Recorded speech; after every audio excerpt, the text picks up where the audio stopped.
Kia ora, welcome to the Amateur Austenite. I'm Frances Duncan, author, Austenite life coach. My lovely co-host is Rachel Pilwar, book buyer, Austenite, and all-around nerd. Hi. We're still on Emma adaptations.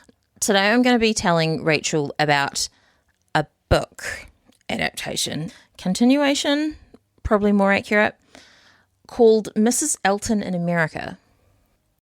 I am looking at the cover of this book that Frances is holding, and it is hilarious. It's got a woman on a horse that's like trying to buck her off. She's like a cowboy. She's holding a whip, which I don't like, but this horse is like, get off me, lady. So in the grand tradition of book covers, it doesn't actually have anything to do with the book itself. God damn it. Mrs. Elton doesn't go on a horse and it doesn't try and buck her off. Are you saying that to me?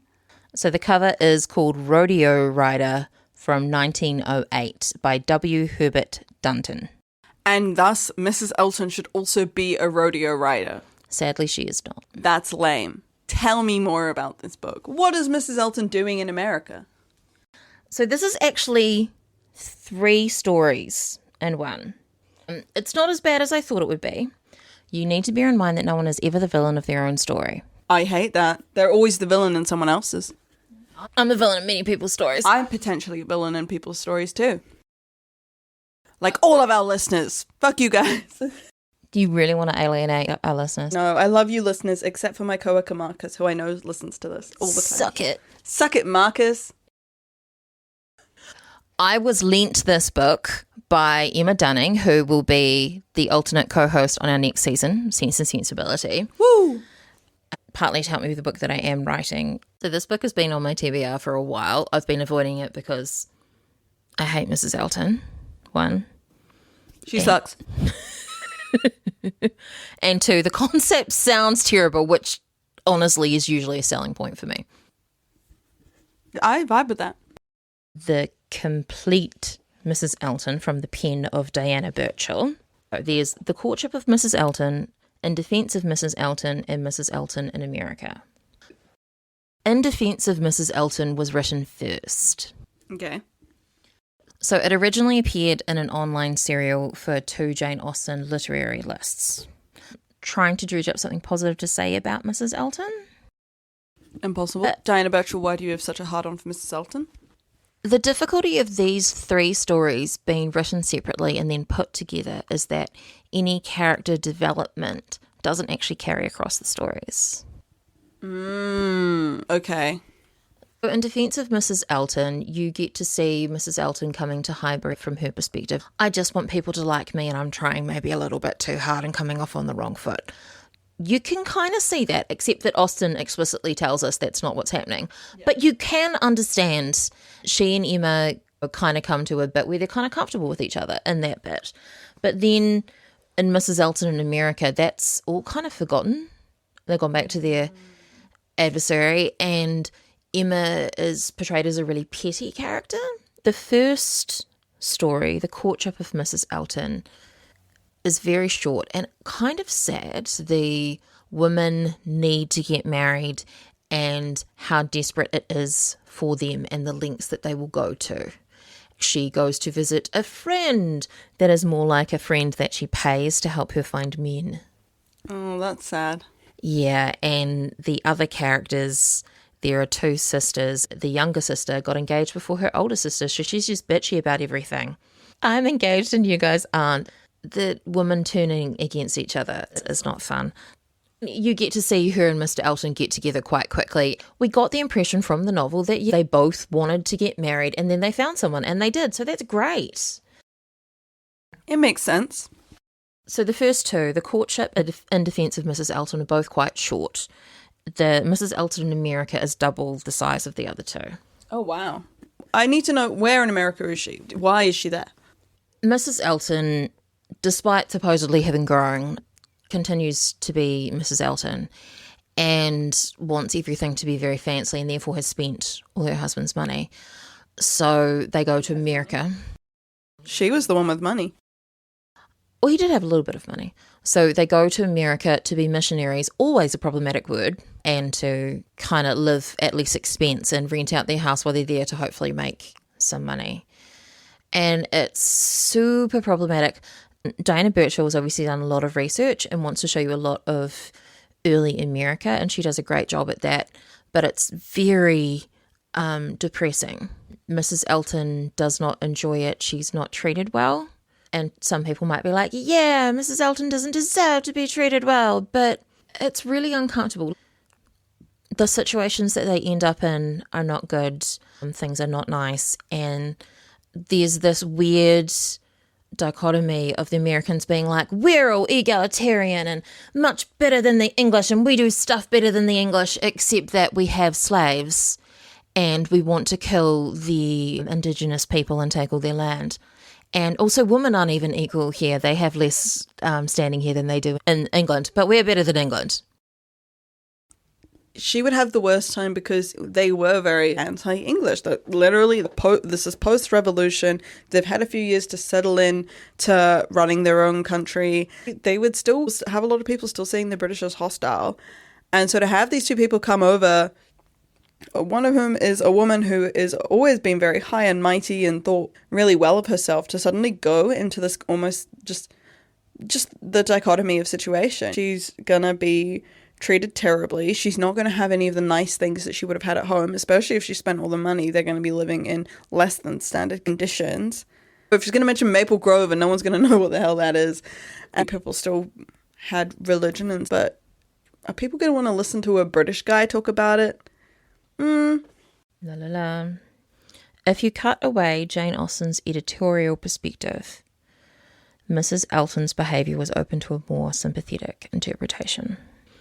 Basically, Austen presented her in an unsympathetic way. Yeah.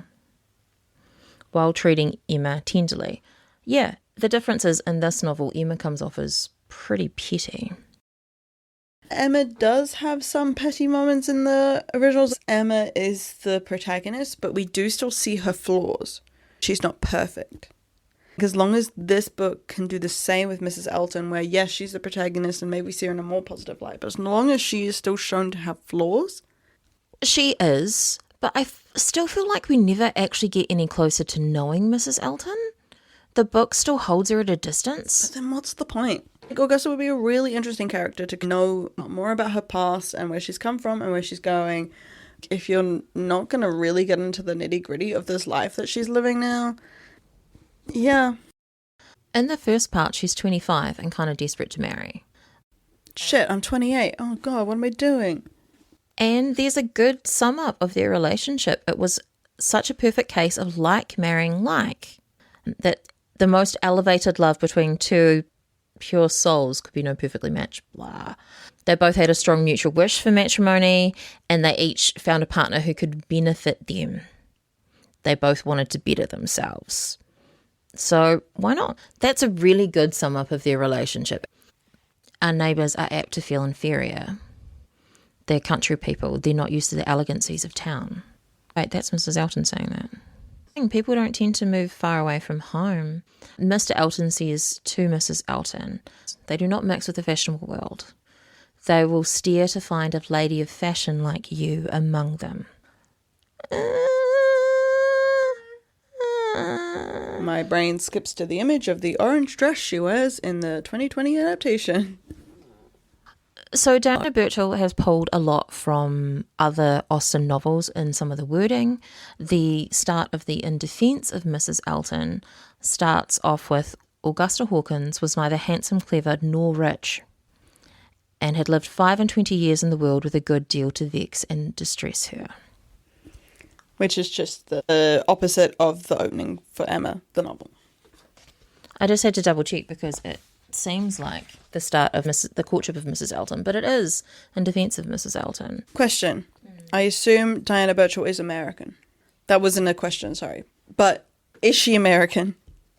Well, she lives in Santa Monica, California, so I would assume she is American. But though she's Asian American, she has written a biography of Winifred Eaton, her grandmother, the first Asian American novelist. Cool. Which is pretty cool. The In Defence of Mrs. Elton covers some of the stuff that's in the first story, which is their getting engaged. It really clearly says that Mr. Elton had to get married, especially because he couldn't spend his evenings at Hartfield anymore. Shot himself in the foot there, and so he had no one to hang out with. because he was a lonely bachelor. Yeah. Mr. Elton tells Mrs. Elton about Emma, and she heard it with indignation. How dare she look down on her own Mr. E, treating him as if he were not a gentleman. Yeah. If he wants to be treated like a gentleman, he should act like one. One of the ways to defend Mrs. Elton is to say that everybody was aware that Harriet was in love with Mr. Elton. Therefore, Mrs. Weston trying to get him to dance with Harriet is super fucking awkward. Yeah, that is kind of awkward. You could see his act, instead of snubbing Harriet, as being true to his wife. Yeah. He's being loyal. For once. Refers to Miss Woodhouse as intolerable, a dreadful woman, self-satisfied, certain of everything she said. When you view the things that Emma says from a different perspective, you could see it as really rude and petty. But we know that the way that Emma speaks, she's so careful to make sure that even though she's like, I don't agree with you, but it just sounds like yes to the people listening. And Jane doesn't like Emma either. Well, then that's just very different from the book. And saying that Jane has tried to be friends with her. Again, maybe that's just how Mrs. Elton is perceiving the situation. Oh, it's a conversation that they have. I ordinarily despise matchmaking. I consider it quite vulgar. Mrs. Elton supposedly was a matchmaker herself and tries to match Jane with Mr. Knightley.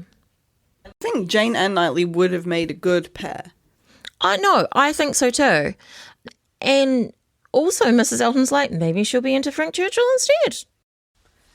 Well, we've got news for you, honey. And she's really hurt when it all comes out that Jane didn't confide in her, which, yeah, if they were genuine friends, but in this, she's like, Jane is my best friend, which is not the impression at all that we get from the novel Emma. Yeah, we get the impression that Jane is just trying to put up with Mrs. Elton. The Sucklings eventually come to visit. Ew. No, it's not good. We discover that Mr. Suckling has slaves. What? Even though Augusta has said he's quite a friend to the abolition, he's like, well, no, I don't trade. That's the abolition of the slave trade. Not abolition of slavery. I don't like that. Choose both. And Mrs. Elton thought Jane was her genuine friend, and when the Sucklings come, they suck.